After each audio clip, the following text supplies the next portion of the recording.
سب سے پہلے میں آپ کو آج کا جو ایونٹ جو کانفرنس ہم لوگ کرا رہے ہیں اس کا بنیادی مقصد بتا دیتا ہوں. کیوں ہم لوگوں نے یہ کانفرنس کرنے کا ارادہ بنایا اور آپ لوگوں کو یہاں بلایا. جیسا آپ لوگ جانتے ہیں کہ پچھلے 2 مہینے پہلے پاکستان کے اندر حکومت چینج ہوئی اور اس چینج کے بعد جو حالات پیدا ہوئے ہیں وہ اس میں انڈیکیٹر نیگیٹو جا رہے ہیں.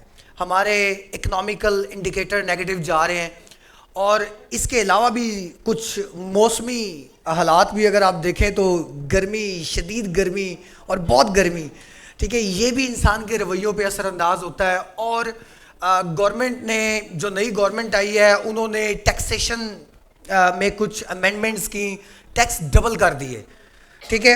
اس کی وجہ سے کچھ اور بھی مطلب افیکٹ پیدا ہوا اور مارکیٹ ڈکلائن کرنا شروع ہوگی. اب مارکیٹ ایک تو فائنینشیل ڈکلائن کرتی ہے، ایک سائیکلوجیکل ڈکلائن ہوتا ہے کہ لوگ دفتروں میں بیٹھ کے نیگیٹو باتیں، نیگیٹو خبریں سنتے ہیں، ان کے دماغ میں نیگیٹو پرسیپشن بننا شروع ہو جاتا ہے اور وہ نیگیٹو سوچنا شروع ہو جاتے ہیں. اب آپ سارے یہاں پہ جتنے بھی builder, developer, realtor, investment consultant بیٹھے ہوئے ہیں، جب ہم لوگ کسی بھی چیز کے بارے میں نیگیٹو ہو جائیں، ٹھیک ہے، تو کیا ہم اپنے انویسٹر کو یا اپنے بائر کو کسی چیز پر کنونس کر سکتے ہیں کہ وہ یہ چیز کر لے، خرید لے؟ ہو سکتا ہے ایسا؟ نہیں ہو سکتا. تو بنیادی طور پہ اس کانفرنس کا جو بنیادی تھیم ہے that is believe in Pakistan. حالات کیسے بھی ہیں، آپ جن لوگوں نے تاریخ پڑھی ہے، میں نے تھوڑی سی تاریخ پڑھی ہے، 70-72 سال جو پاکستان نے ایز اے ملک وقت گزارا ہے اور ایز اے نیشن 70-72 سال جو ہماری عمر ہے، اس کے اندر ہم نے کئی ڈاؤن فال دیکھے ہیں، کئی دفعہ اوپر آئے ہیں، کئی دفعہ نیچے آئے ہیں. حالات ایسے ہی رہے ہیں. پاکستان کے سٹیبل حالات کبھی بھی نہیں رہے. بہت کم کوئی پولیٹیکل سرٹینٹی رہی ہوگی، میکسیمم ٹائم تو انسرٹینٹی کا شکار رہا ہے. سو ان ساری چیزوں کو جب ہم نے دیکھا، ریئل اسٹیٹ بزنس کلب کی ٹیم، قمر شراز، سہیل بھائی، ہم لوگ بیٹھے ہوئے ڈسکس کر رہے تھے کہ یار مطلب یہ حالات ہو رہے ہیں.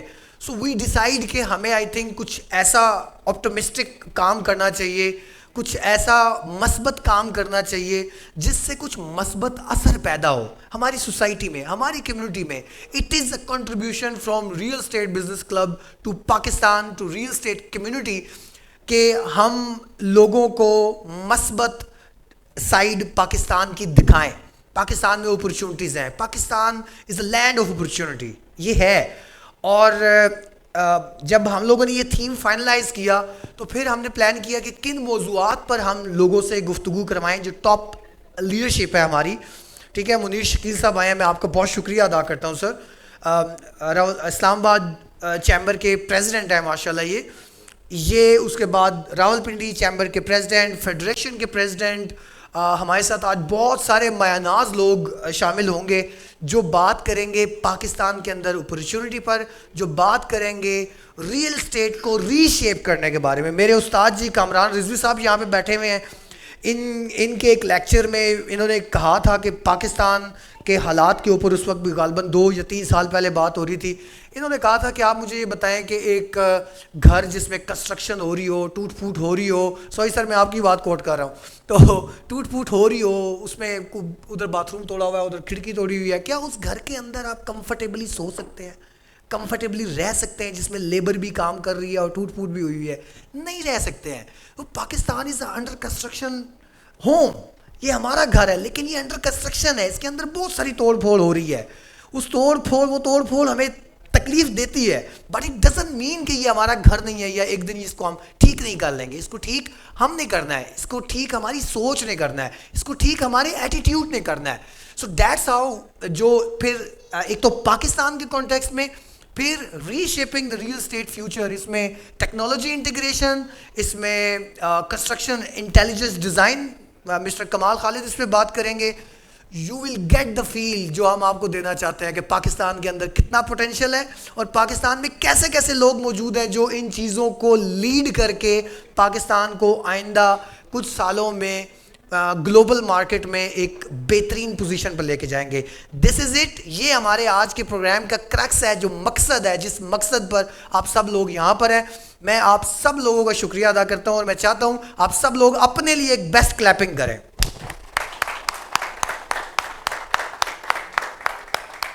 You are great people. اس ایونٹ کے بارے میں سوشل میڈیا, سہیل جونیئرس ہمارے سوشل میڈیا کو دیکھتے ہیں, ہزاروں لاکھوں لوگوں کو پتہ ہے یہ ایونٹ ہو رہا ہے, ٹھیک ہے, اور تقریباً 900 لوگوں نے انٹرسٹ شو کیا تھا کہ وہ ہمارے اس ایونٹ میں آنا چاہتے ہیں. بٹ یہاں آپ کو پتہ ہے لمیٹڈ کیپیسٹی ہے ہمارے پاس, بہت زیادہ لوگوں کو ہم نہیں بلا سکتے. تو آپ لوگوں کو ہم نے بہتر جانا سمجھا. اس میں ہمارے ریئل اسٹیٹ بزنس کلب کے ممبرز ہیں, اس میں ہمارے ساتھ وہ لوگ ہیں جو ایکٹیوسٹ ہیں سوسائٹی کے, کمیونٹی کے, ریئل اسٹیٹ کو لے کر, باقی چیزوں کو لے کر. تو میں آپ سب کو ویلکم کرتا ہوں آن بورڈ کہ آپ لوگ یہاں, شکریہ ادا کرتا ہوں کہ آپ لوگ یہاں تشریف لائے, اور میں نے پروگرام کا بنیادی مقصد آپ کو بتا دیا ہے. ہمارے ساتھ آج انشاءاللہ بہت اچھے اچھے اسپیکرز شامل ہوں گے جو اپنے اپنی رائے کا اظہار خیال کریں گے. لیکن میں سب سے پہلے منیر شکیل صاحب کو انوائٹ کرنا چاہوں گا, کیونکہ وہ آئے ہیں, ان کی آگے بھی کوئی کمٹمنٹ ہے. انہوں نے آ کے کہا کہ ان کی آگے بھی کوئی کمٹمنٹ ہے, آگے بھی کہیں جانا چاہ رہے ہیں. شکیل منیر صاحب, ہی از پریزیڈنٹ اسلام آباد چیمبر. اسلام آباد چیمبر ایک مطلب کچھ لوگوں کو تو اندازہ ہے, یہ ہماری انڈسٹریز جتنی بھی چل رہی ہوتی ہیں, چاہے وہ سروس سیکٹر ہے, چاہے وہ انڈسٹری ہے, یہ ان کے ہیڈز ہیں. پوری بزنس کمیونٹی کو ماشاءاللہ یہ اس وقت لیڈ کر رہے ہیں, یہ ان کی نمائندگی کر رہے ہیں. اور اسلام آباد چیمبر کو جہاں تک میں نے دیکھا ہے, میں سر آپ کا ممبر بھی رہ چکا ہوں, ابھی پچھلے کچھ عرصے سے جو ہے نا میں ممبرشپ, کیونکہ اب آنا جانا میرے لیے مشکل ہو گیا تھا, بہت ساری میں نے چھوٹی چھوٹی ٹریننگز اسلام آباد کلب کے ہالز میں لی ہے. ایک مغل صاحب, منور مغل صاحب, وہ میرے استادوں میں ہیں, اللہ تعالیٰ ان کا اگلا جہان اچھا کرے. وہ بہت ہی شفیق انسان تھے. انہوں نے چیمبر کو جس طرح ایک جان دی ہے, طاقت دی ہے, پاکستان میں بہت کم آپ کو مثال ایسی ملتی ہے. تو اسلام آباد چیمبر ہم بزنس کمیونٹی کی نمائندگی کرتا ہے, ہر جگہ پر ہمارے حقوق کی بات کرتا ہے, اور گلوبل پاکستان کو جس طریقے سے یہ پوزیشن کرتے ہیں, ایونٹس کرتے ہیں, اور پاکستان کا جو سافٹ امیج بنانے میں جو ان لوگوں کا کردار ہے اسلام آباد چیمبر کا, وہ بہت کمال ہے. میں آپ لوگوں کی بھرپور تالیوں میں شکیل منیر صاحب کو دعوت دیتا ہوں.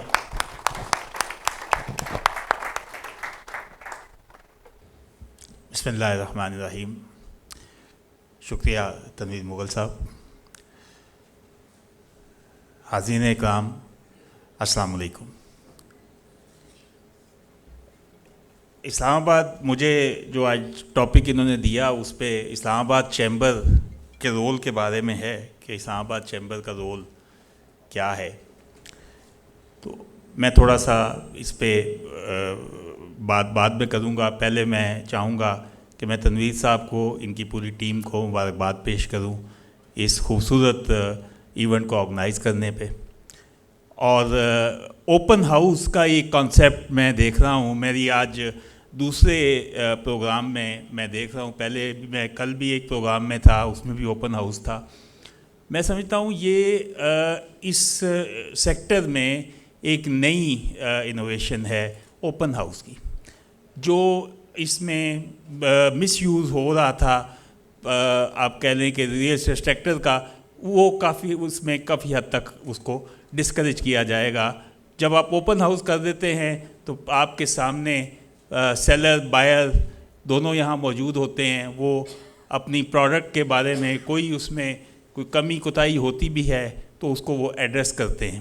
اور میں سمجھتا ہوں کہ اس کے لیے جو ڈیولپر ہوتا ہے اس کو بہت زیادہ بینیفٹ یہ ہوتا ہے کہ اس کو فیڈ بیک مل جاتی ہے کہ میں کیا اس میں مزید بہتری لا سکتا ہوں اپنے کام کے حوالے سے, اپنے اس سوسائٹی کو کیسے مزید بہتر کر سکتا ہوں. تو یہ بڑا اچھا کانسیپٹ ہے, اور اس کو میرے خیال سے اس کی بہت اشد ضرورت بھی تھی, اور اس کو پاکستان میں بالکل فلورش کرنا چاہیے. اسلام آباد چیمبر مور دین 5000 ممبرز ہیں جی ہمارے الحمدللہ, اور اس میں ہمارے تقریباً اس وقت کارپوریٹ اور ایسوسیٹ کلاس جو ہے وہ برابر ہو چکی ہے.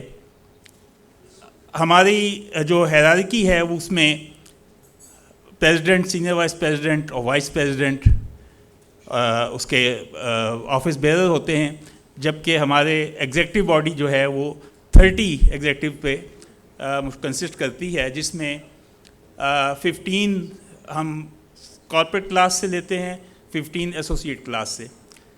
2 وومن انٹرپرینورز ہماری اس میں ممبر ہوتی ہیں، جو ہر سال دو وومن اس میں آتی ہیں.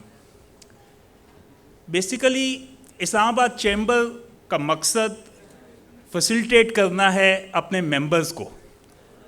اس میں ہمارے ممبرز میں آپ ریئلٹرز بھی آتے ہیں، ڈیولپرز بھی آتے ہیں، اس میں کنسٹرکشن سیکٹر بھی آتا ہے، اس میں آئی ٹی بھی آتی ہے، اس میں اسٹیل انڈسٹری بھی آتی ہے، اس میں ماربل اینڈ گرینائٹ انڈسٹری بھی آتی ہے، اس میں فارماسوٹیکل بھی آتی ہے، اس میں فلاور بھی آتا ہے، رائس بھی آتا ہے، ٹیکسٹائل انڈسٹری بھی آتی ہے.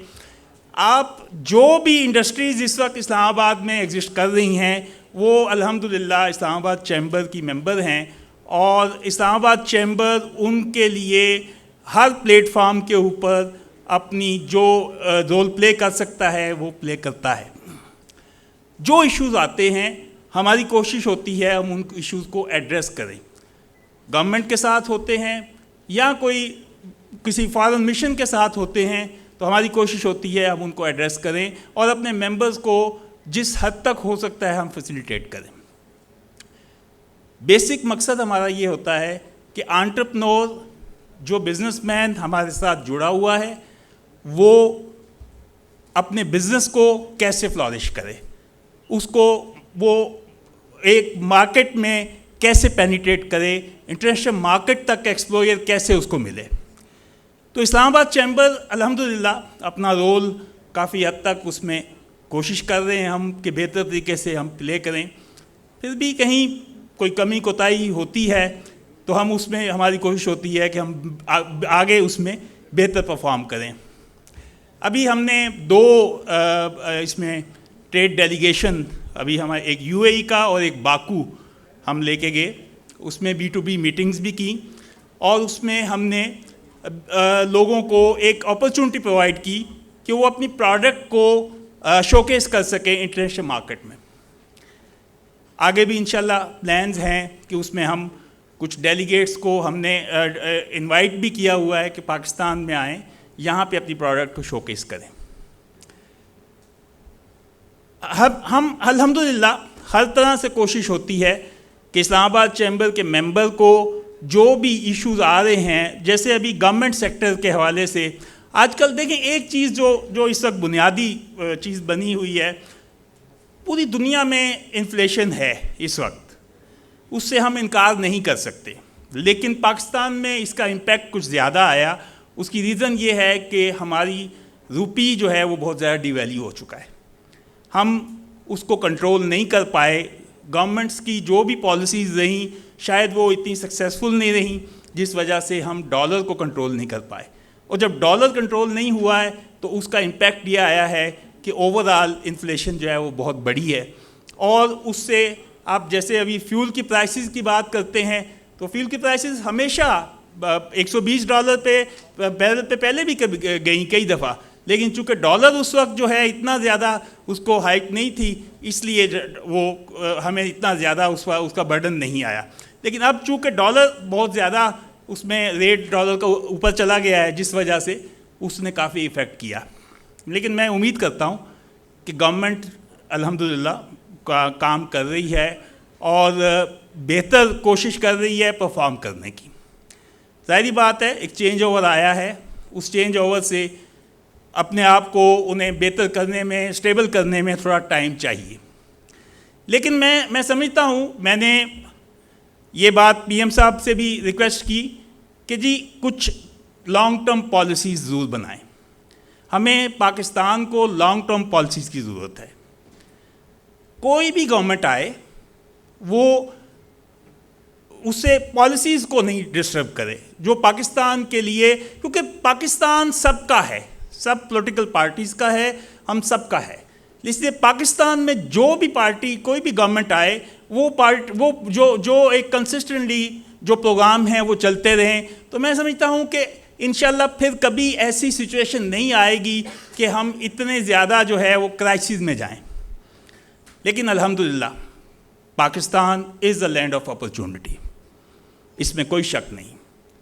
آج آپ دیکھیں کہ ہمارے پاس جو اگر ہم صرف موسم دیکھتے ہیں تو چاروں موسم شاید کسی ملک کے پاس ہوں گے. آپ اگر دیکھتے ہیں یہاں پہ کوئی میٹل منرلز کے ذخائر تو پاکستان میں جتنے وسیع ذخائر ہیں کسی دنیا کے ملک کے پاس نہیں. ماربل اینڈ گرینائٹ میں چونکہ یہ میرا شعبہ بھی ہے، ماربل گرینائٹ میں آپ دیکھ لیں کہ آپ ہیوج ڈپازٹس ہیں ہمارے پاس. ہم یقین جانیں اور ایسی ویرائٹی ہے ہمارے پاس کہ جو دنیا کے کسی ملک کے پاس اتنی ویرائٹی اتنی کوانٹٹی میں نہیں ہے. ٹیکسٹائل میں آپ دیکھیں ہم آج ہماری ایکسپورٹ ٹیکسٹائل میں سب سے زیادہ ہے. زراعت میں ہم دیکھیں تو زرعی ملک ہے ہمارے پاس. آپ دیکھیں آپ صرف ہماری یہ ایک کہہ لیں کہ کچھ پالیسیز پراپر نہ ہونے کی وجہ سے، کنسسٹنٹلی پالیسیز نہ چلنے کی وجہ سے کہ ہم زراعت میں آج میں سمجھتا ہوں کہ یہ ہمارے لیے بڑی تشویشناک بات ہے کہ ہم امپورٹ کر رہے ہیں، گندم امپورٹ کر رہے ہیں، جبکہ ہمارے پاس تو زراعت کا اتنی زمین پڑی ہوئی ہے. ہم اگر ایگریکلچر لینڈ کو اس کو پراپرلی ہم وہاں پہ پلانٹ اینڈ مشینری کا یوز کریں اور اس میں کراپس ہم جو ہے ابھی 2 کراپس لے رہے ہیں، ہم 4 کراپس لیں اس میں، تو آپ دیکھیں کہ ہم ایکسپورٹ کرنے کے قابل ہو جائیں گے. ہمیں صرف پرابلم یہ ہے کہ ہم کچھ پالیسیز میئر ایسے لے لیں. آپ دیکھیں فیول کا ہمارے ہاں دنیا میں ویل جو ہے وہ 1:8 کی ریشو آتی ہے، ہمارے ہاں الحمدللہ وہ 2/3.3 کی ریشو ہے. یعنی اپروکسیمیٹلی ایک ویل کے اوپر جو ہے وہ 1 کی ریشو آ رہی ہے. کہاں پہ ہے یہ دنیا میں، کہاں پہ ہے؟ ہمارے ہاں لیبر جو ہے آپ چائنا کے، ہم کہتے ہیں چائنا سب سے سستا ہے، چائنا میں بھی لیبر ہم سے زیادہ کاسٹلی ہے. تو کیوں؟ اس کی ریزن یہ ہے کہ ہماری پالیسیز جو ہیں وہ کنسسٹنٹلی نہیں چلتی، جس وجہ سے ہم پریشانی میں آتے ہیں. لیکن ان سب باتوں کے باوجود میں یہ بات آپ کو کہوں گا کہ الحمدللہ پاکستان جیسا ملک دنیا میں کوئی نہیں. الحمدللہ پاکستان ایک ایسی قوم ہے، محنتی قوم ہے، اور میں یہ امید کرتا ہوں کہ ہم اپنی محنت سے انشاءاللہ ان حالات سے نکلیں گے اور ہم ترقی یافتہ ممالک کی صف میں کھڑے ہوں گے. شکریہ جی.